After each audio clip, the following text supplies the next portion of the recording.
Halo, Assalamualaikum warahmatullahi wabarakatuh. Apa kabar teman-teman? Ya, ketemu lagi dengan saya Putra Safaringga.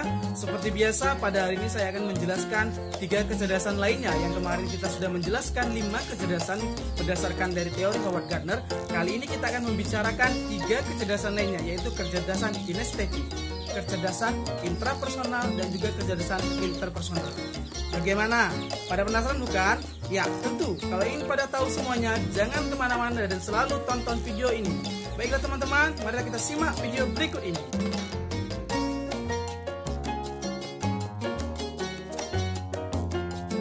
Halo adik-adik, gimana kabarnya?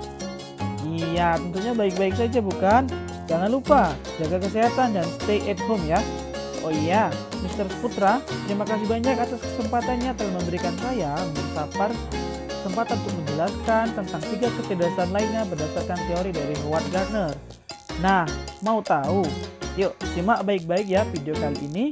Dan jangan lupa stay tune di YouTube channelnya Bung Sapar dan juga Mr. Putra. Oke.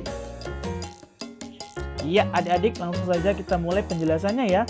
Hari ini kita menjelaskan 3 pencerdasan lainnya, yaitu kecerdasan intrapersonal, interpersonal, dan juga kecerdasan kinestetik. Nah, penasaran bukan? Langsung saja kita melakukan penjelasan yang pertama, yaitu kecerdasan intrapersonal. Nah, menurut dari beberapa ahli, kecerdasan intrapersonal adalah kemampuan yang berkaitan dengan pengetahuan akan diri seseorang dan memiliki rasa tanggung jawab atas kehidupannya sendiri. Nah, lalu kecerdasan ini menunjukkan kemampuan seseorang untuk peka terhadap perasaan dirinya sendiri loh. Nah, ia cenderung mampu untuk mengenali berbagai kekuatan maupun kelemahan yang ada pada dirinya sendiri. Nah, itulah merupakan pengertian dari kecerdasan intrapersonal. Lalu, bagaimana sih Bung menjelaskan atau mengetahui apa saja yang perlu kita lihat atau karakter anak-anak yang dimiliki kecerdasan ini? Nah, tentunya yang pertama, anak-anak biasanya memiliki perencanaan diri yang baik, yang matang dan teratur. Kedua, anak biasanya menunjukkan sikap mandiri. Ketiga, dapat mengekspresikan perasaan secara akurat. Dan yang keempat, memahami dengan baik kelebihan dan kekurangan pada dirinya. Tentunya banyak karakter-karakter lainnya, itu yang dapat saya sampaikan tentang karakter. Berikutnya, lalu bagaimana seorang pendidik memilih strategi yang tepat terhadap kecerdasan anak-anak tersebut? Nah, kita tentunya sebagai guru dapat melakukan strategi dengan cara bercakap-cakap tentang bercerita tentang cita-cita, mengisi buku harian atau jurnal, bermain menghadap cermin dan menggambarkan atau menceritakan apa yang dilihatnya, melakukan studi mandiri ataupun kontemplasi. Nah, adik-adik, itu tadi merupakan penjelasan dari kecerdasan intrapersonal. Gimana? Sudah paham? Bukan? Iya, benar sekali sudah paham. Baik. Lalu, yang kecerdasan yang kedua, yaitu kecerdasan interpersonal. Nah, kalau tadi sebelumnya kita menjelaskan tentang kecerdasan intrapersonal, kali ini kita menjelaskan interpersonal. Loh, gimana Bung? Kok ini kalimatnya kata-katanya hampir mirip, terdengar dan terlihat? Iya, hanya membedakan antara intra dan inter.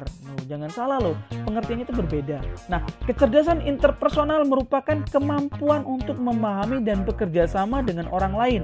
Dalam konteks keseharian akan terlihat dalam bentuk kemampuan mengenali perbedaan, perasaan, temperamen, maupun motivasi pada setiap individunya.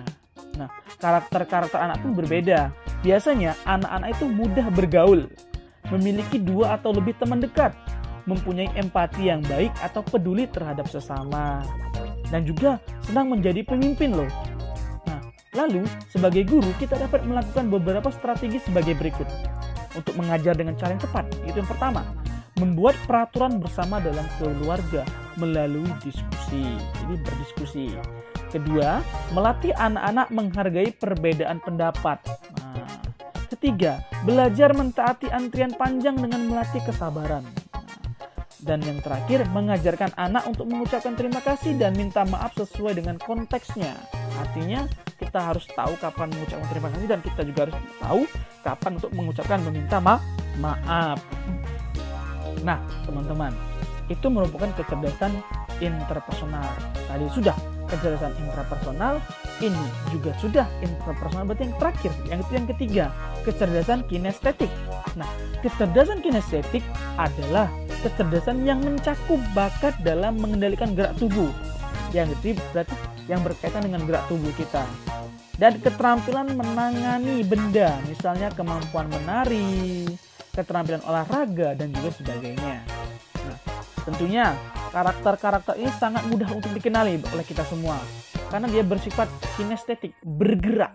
Jadi anak-anak biasanya cenderung melakukan, selalu bergerak dan tidak bisa diam. Nah, ini anak-anak yang di dalam kelas yang hobinya keluyuran, kulur-kilir dari satu meja ke meja lainnya, ini merupakan salah satu ciri-ciri anak-anak yang memiliki kecerdasan kinestetik. Kedua, biasanya anak-anak menonjol di salah satu atau lebih dari cabang olahraga. Nah, ketiga, menunjukkan kemahiran dalam bidang keterampilan seperti menjahit, melukis, memasak, dan sebagainya. Keempat, pandai meniru gerak isyarat atau tingkah laku orang lain. Jadi mudah untuk meniru gerakan-gerakan orang lain.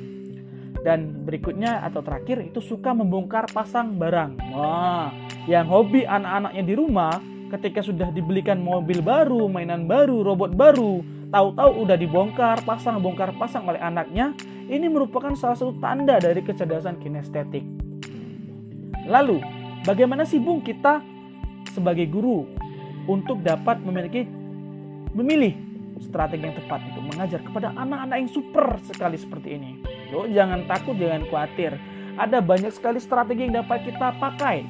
Yang pertama, kita dapat mengajak anak untuk menari bersama. Nah, jadi di selang-selang waktu kita mengajar kepada anak tentang materi, kita dapat mengajak sambil menari bersama. Nah, jadi membuat anak itu lebih kembali riang.